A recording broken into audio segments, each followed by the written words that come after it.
Hey guys, I just wanted to bring you another little video where I've got some new spinners in the mail yesterday, and I just wanted to show them off to you and kind of give you some ideas what to look for and what to watch out for. Uh, in my other videos, you've already seen those, and you've seen the brass one already, and these three came in the mail together, and they all came shipped in these little plastic bags. And the first thing I noticed right away was they were all pretty well covered in lubrication of some kind. I hope you can see that little bit of shine on there. So if you do order plastic ones, and maybe even the metal ones, sometimes they might come with a little bit of lubrication because they need to pre-lube them from the factory to make sure that they arrive in good shape and they spin well right out of the box, or plastic package in this case. The main thing I noticed was 2 out of the 3, when I went to press on the bearings, this one just popped right out. And I thought maybe it was just a fluke at first, but this one does it as well. It pops out too. It's because there may be a design flaw. You might not be able to see this. I'm going to bring it in pretty close. But right there at the very top, right about there, there is a gap. See if I can get this one over here better. Maybe you can see, oh, there it goes. You can see it much better now. But both of these cracked whenever I tried to push the bearings out. I was going to try putting the outside bearings into the center of this and see if it made a difference in the way they spun. But unfortunately, it cracked. Each time I tried to push the bearing out, it cracked the plastic housing. So I would not advise you to try to use the counterweight bearings as a replacement for the center bearing, because you may wind up destroying your spinner in the process. So I took the cap off this one. Here's the little cap that goes with it. And I wiped down pretty good with a cloth before I did this so that the grease wouldn't cause a whole lot of shine, but you can see there is still a bit of a shine there, and I can feel it on my fingers. But these are steel bearings. It does spin pretty well. It spins for about 15 seconds. Let me put the cap back on it. I'll give you a show. I have not tried to take the bearings out of this one because I don't want it to crack. This is my last one. So here we go. Oh, let me do it right. There we go. 1, 2.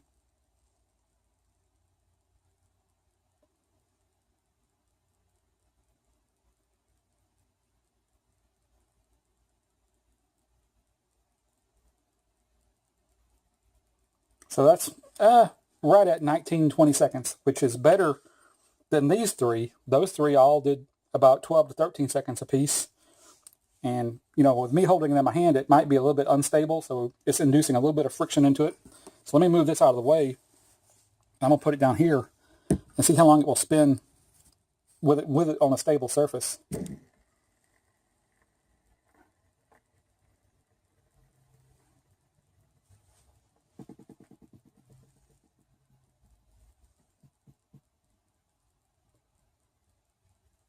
Oh, it's just about the same. I got right at 21 seconds here for that. It may be 22 seconds, but for my inaccurate testing purposes, this was 20 seconds. So whether I hold it in my hand or whether I use it on a stable surface, I get about 20 seconds, which is still almost twice the spin time of these. And these all have ceramic bearings in them. Let me pull the cap off just to be certain I'm not mistaken, but I thought these were, yep, they are. You see in the center, they're ceramic bearings. And both ceramic and steel bearings are supposed to get better over time. So the more you play with it, the longer spin time you're going to get over. I don't know how long it'll take to break them in, but I haven't had mine long enough to break them in. But just to show you a comparison between an all-metal spinner, which has been CNC machined with precision machinery, computer-controlled machinery, this one is actually from a single billet of brass. And I'm going to leave it there because it'll spin just a little bit less time when I hold it in my hand, but I want to spin that one and show you a comparison of the two. See if I can get it in camera a little better.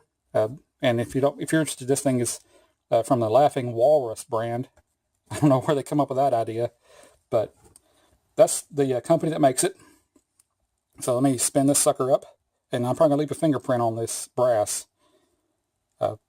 And this brass one, it does have steel bearings. So let me undo that so you can see the steel bearings. But I was surprised at how well it spins. So I can zoom in on that. Can I get that? Oh yeah, there it goes. And this little cover right here is actually, you can take that off and you can actually replace these bearings with more steel, or if you want to put in the super hybrid ceramic bearings. There's a couple of brands of hybrid ceramic bearings that a lot of people really rave about.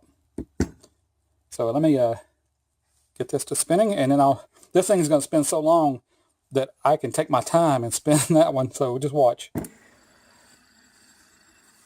If I can get this one close and not bang into it. And I know this may get long and boring, so if you want to bail on me, you can. Just hang on until that one stops, and you'll just see that one keep going and going and going.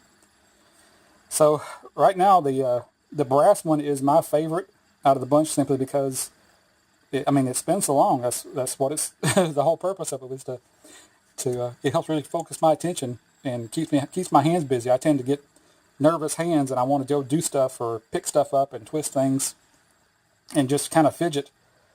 And I have one of these coming that's made out of copper, so I'll find out if a solid copper one will spin just as well and just as long, and I'll do a comparison of the colors to see which one I like better.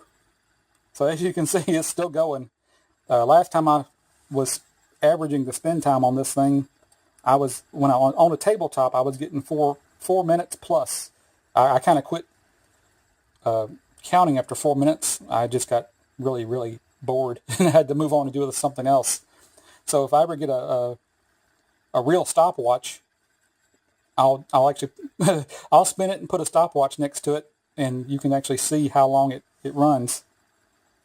Yeah, so it's, you could literally spin this thing like 25 times as hard as you want, and it's never going to spin as long as this precision milled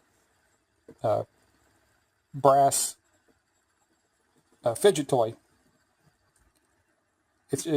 Now, to be straight up with you now, these right here, they cost about $20 a piece. Now this one I've seen selling for as high as $99.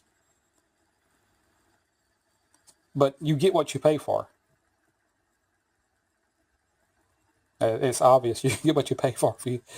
So if you like, your spinners to spin as long as possible, and you like a nice, bright, shiny spinner like that, and it's almost whisper quiet. So you could actually play with this at school, under a table, at work.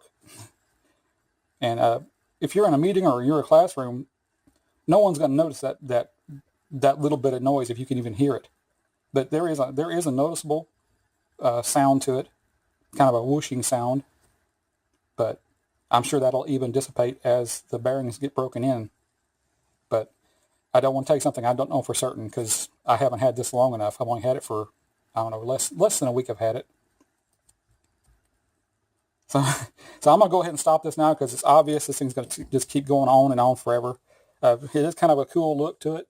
I like it because, it gives me plenty of clearance between the skin of my hand and my fingertips.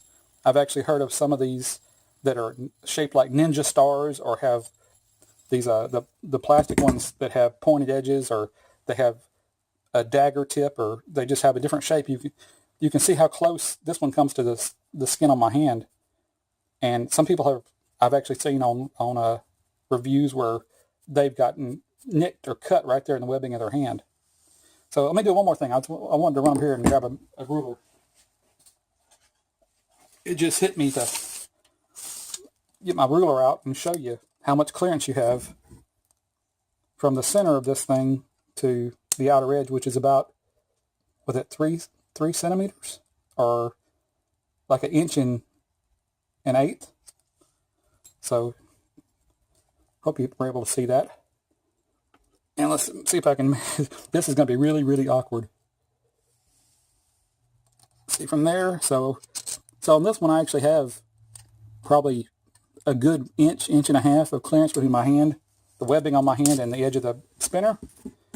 And let's see, from my thumb to my webbing here is 2 1/4 You can see that 2 1/4. And get up here closer. 2 1/4 to, yeah, 2 1/4 should do it. And then this bigger one, which is kind of a typical size, you can see that these other ones are all the same size as this one. So I figure these are all pretty normal sizes. This one has about 1 inch and a 1.125, or 3 centimeters of clearance from the webbing on my hand. So if you have smaller hands, you might want to measure before you order one of these, and check out the dimensions on it so that it doesn't bang into the skin on your hand right there. So let me wrap this up. I've been going a little bit too long. It's been like 13 minutes now. Yeah, that's it. Just hope you like this video, and I'm going to keep getting more spinners as I find different variations on them. Talk to you later.